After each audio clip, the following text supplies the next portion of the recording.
presented by Maithili Viral Song. बाजू बाजू छठी मैया की एखन अहाँ सब सुन रहल छी एपी प्रोडक्शन के शानदार प्रस्तुति।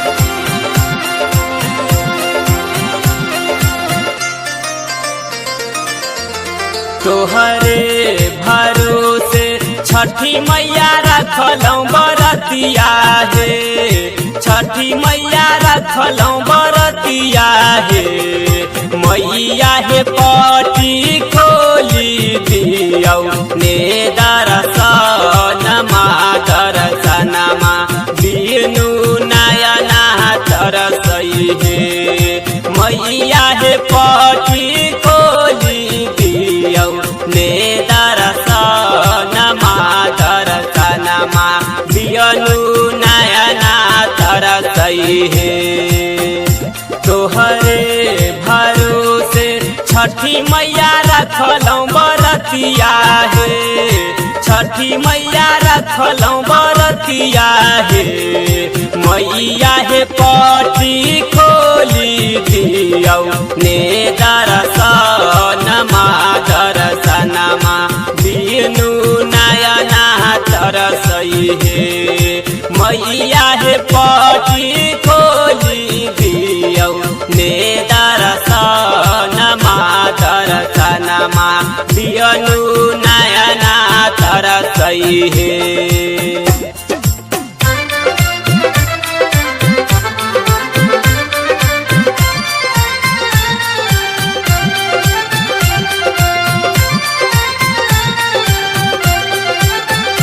सब मिली गामक पोखरी साफ करायब हे।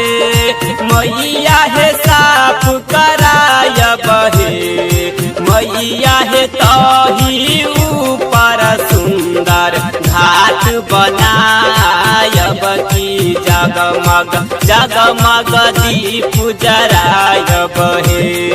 छठी मैया तही ऊपर सुंदर घाट बनायब की जगमग जगमग दीप जरायब हे।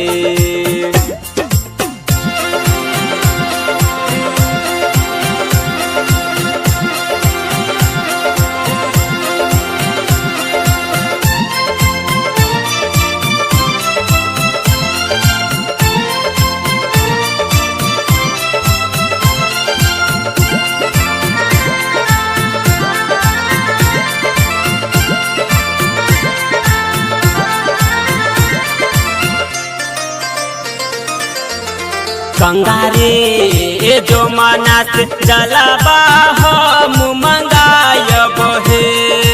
मैया हे जलवा मंगायब हे।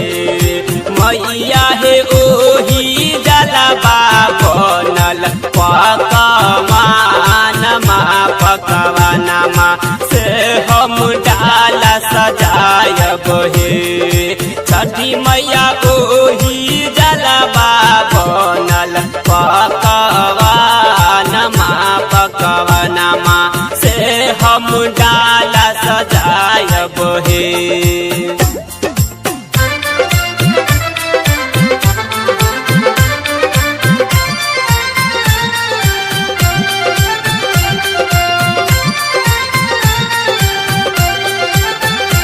भैया मोरी डाला डक चलल जे घटवा हे।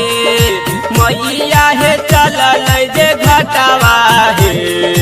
मैया हे बहिनी मोरा लिहले कलशवा की कलशवा रहिया चम चम चमकई हे। मैया हे बहिनी मोरा लिहले कलशवा की कलशवा रहिया चम चम चमकई हे।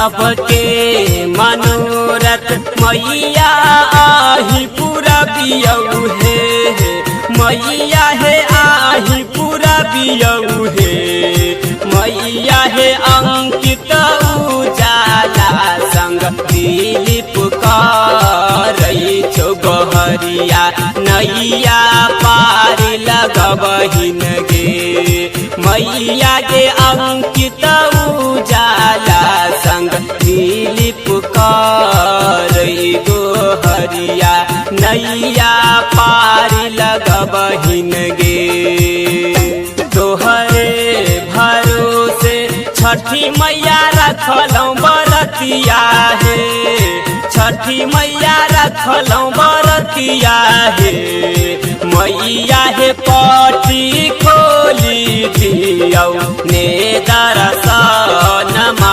दर्शनमा बिनु नयना तरसई हे मैया हे पटी खोली दियौ ने दर्शनमा दर्शनमा बिनु नयना तरसई हे